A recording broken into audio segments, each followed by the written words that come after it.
What's up, everybody? I'm Sean Power here at the Hilson Studio today with my friend Chris Condon. We're here to check out the WA-C1, put it through some of its paces, and see how it sounds. Let's get into it.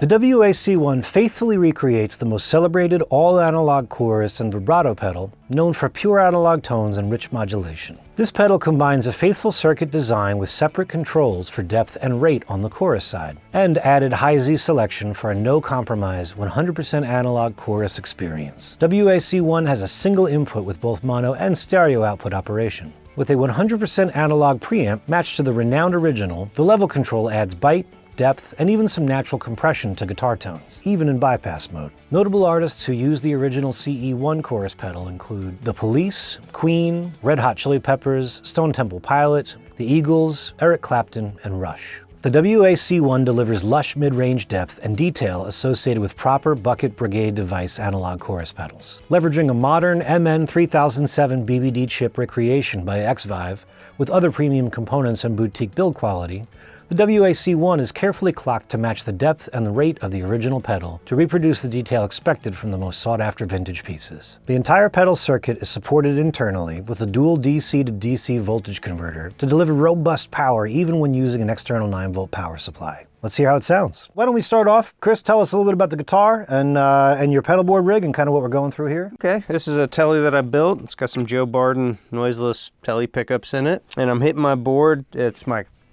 go-to clean tone, and there's just a little bit of verb from a pedal, just a little bit. Yeah, that's great. Life. Sounds nice and clean. We're running that into the Bad Cat Hot Cat 30, into a Marshall 412 with a couple of WA-14s on the different speakers.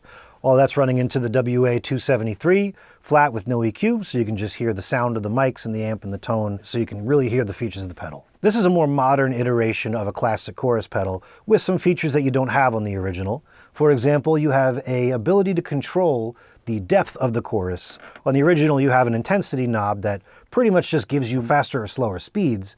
But with this, you have the ability to actually blend the amount of chorus in with your signal. And so we can hear it. Play us a little bit of clean tone if you would.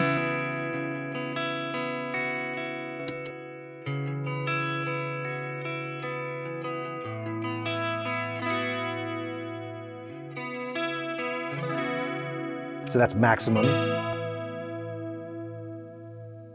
And so that's the most extreme example of what it kind of sounds like when you have everything dimed out there. Awesome. Yeah, kind of cool, kind of modulated. Another feature of the pedal is that it has a switchable high Z input on it to adjust for the impedance of a guitar. To really take advantage of this, we're going to run Chris's guitar straight into the pedal and switch back and forth so you can really hear the difference between having the high Z impedance versus the lower impedance. Cool. The reason we're going directly in to make this comparison is if there's different pedals on your pedal board, in particular if there's anything with a buffer on it, you may not see as drastic of a change between the impedance and the input. This is just going to give you the most obvious comparison between the high Z and the normal input. And so here's a sample with it just on its low impedance.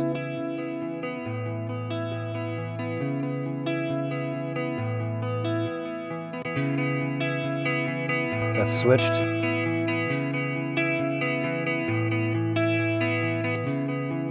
Low Z.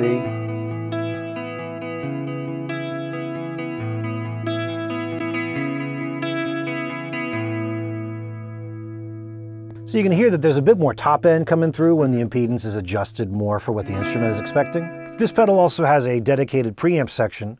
This level knob is going to always be active, so go ahead and play and you'll hear the difference.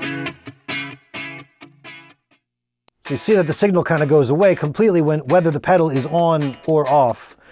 And you'll notice that when the light is flashing, that's letting you know that the pedal is active, right? This light, when this LED is on, that's just letting you know that you're seeing peaking, right? The clipping side on the preamp. The lights over on this side, when they're flashing, they're letting you know, okay, we're operating, and that's vibrato, that's chorus, but right now we're not hearing anything because the level's all the way down. So we also have a low input and a high input here. 12 o'clock is kind of about where we're starting.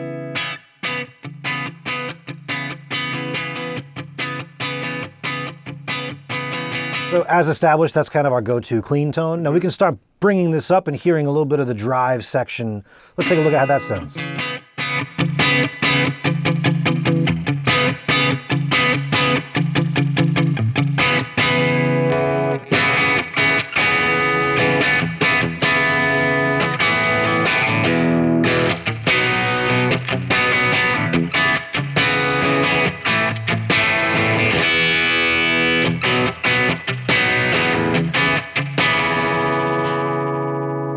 I think you can really hear the compression that's kind of happening, and you're gonna hear some of the drive, but you definitely are getting a lot more juice out of it than you were back here at the clean settings. Let's check out some of the settings that Warm Audio's provided, just as kind of a jumping off point. This is the classic CE1 70s flavor, thinking something like Walking on the Moon by The Police. We're gonna be in the low gain mode with the level around 12 o'clock, the depth at 100%, the rate around 12 to 1, so just about there.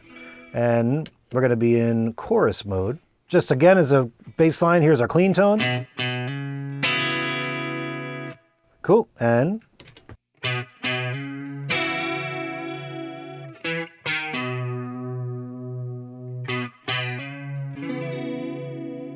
pretty lush. yeah.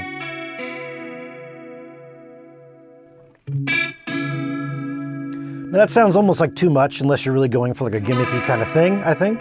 But the ability to take the depth and dial it back really adds a bit of flexibility.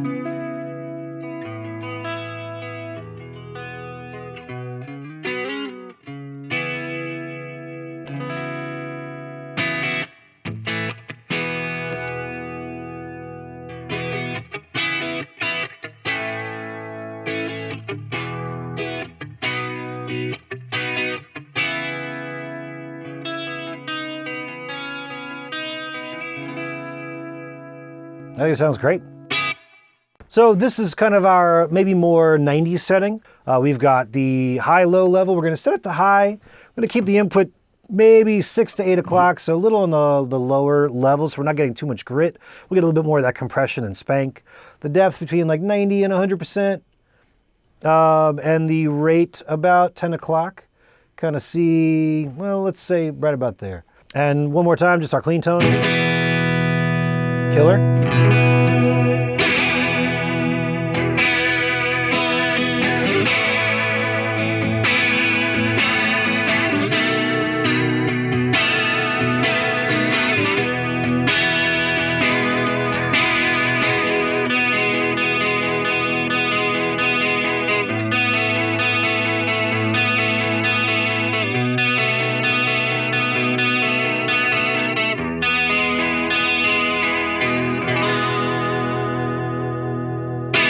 I love that on a slightly gritty kind of tone, the motion that it adds. I also like that there's a lot of room between the slowest rate and the fastest rate.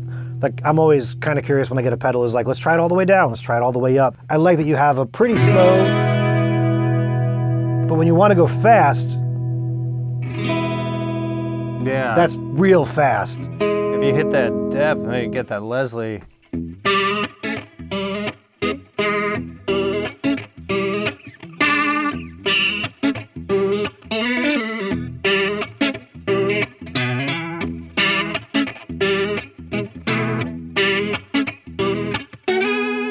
You could make a very simple melodic kind of line, all of a sudden have a texture to it or a motion to it. You're a studio guy, you do a lot of tracking, so I'm sure you're oftentimes looking for a different way to fill in space without like having to make it all about the chops and the melody, just right? A gag, you know, if you play a sig lick, and then you double it with that just to give it a little bit of width. Sure, yeah. Let's check out another preset here. We've got the classic CE1, more of an 80s flavor. Think like Rush in the song Limelight. Let's check out how that sounds, and you can play the riff from the song itself.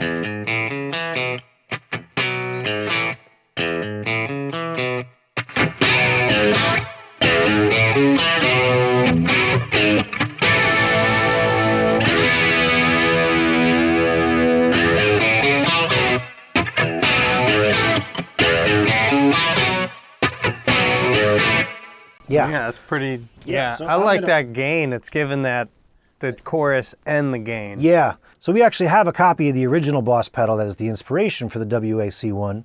We're going to do a little bit of side-by-side comparison. What we're going to do is have Chris play. We're going to make a small loop out of the section using one of his pedals. This way you can hear exactly only this and what this is doing to the sound. And then we're going to run it also through the original as well so you can hear side-by-side. We're going to try to match everything as closely as we can. Obviously, the addition of the depth on the chorus side of the WA-C1 is going to make it kind of hard to get them exactly identical as far as where the knobs are, but we'll use our ears and try to keep the same exact performance and see what we can do so you can listen to just the sound between the two different pedals. Here's Here's the same loop run through the original.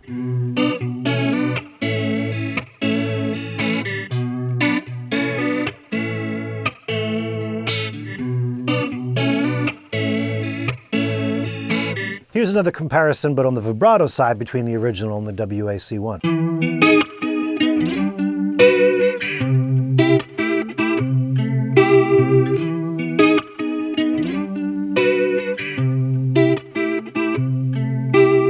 Now you notice the knobs are pretty much as close as we can get them to the same place, but you can definitely get a pretty comparable sound out of this pedal as this from the original.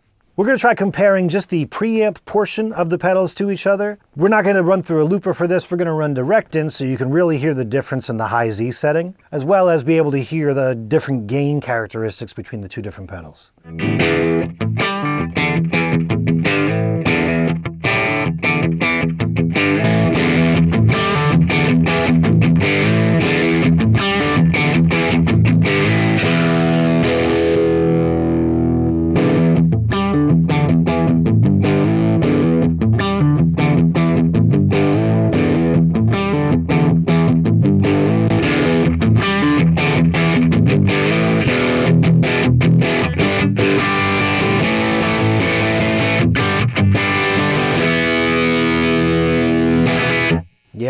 Yeah, that high Z makes all the difference, especially when you're running straight in, and especially when we're on the gain setting.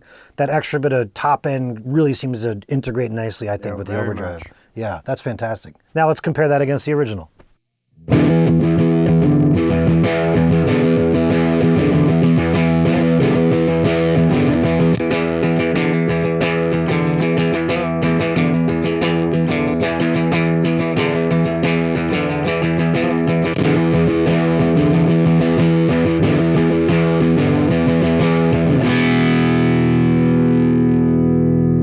Still cool. It's different. I think the other one's a little bit more versatile. Yeah.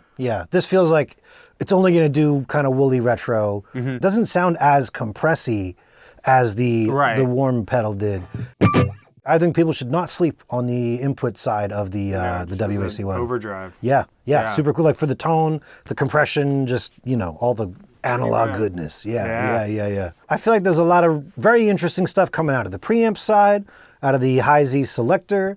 Also, the variability between the chorus and the vibrato sides, like they're definitely different, and it could be kind of cool for, like you said, maybe more of like a gimmicky thing during like a moment when you're trying to do something that's not just, here's a bunch of notes that are a melody. I hope that's enough, you know?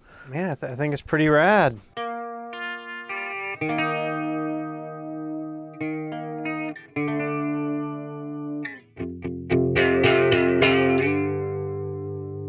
Thanks for checking out the WA-C1 with us. Head over to warmaudio.com if you have any more questions and for more information about this new pedal.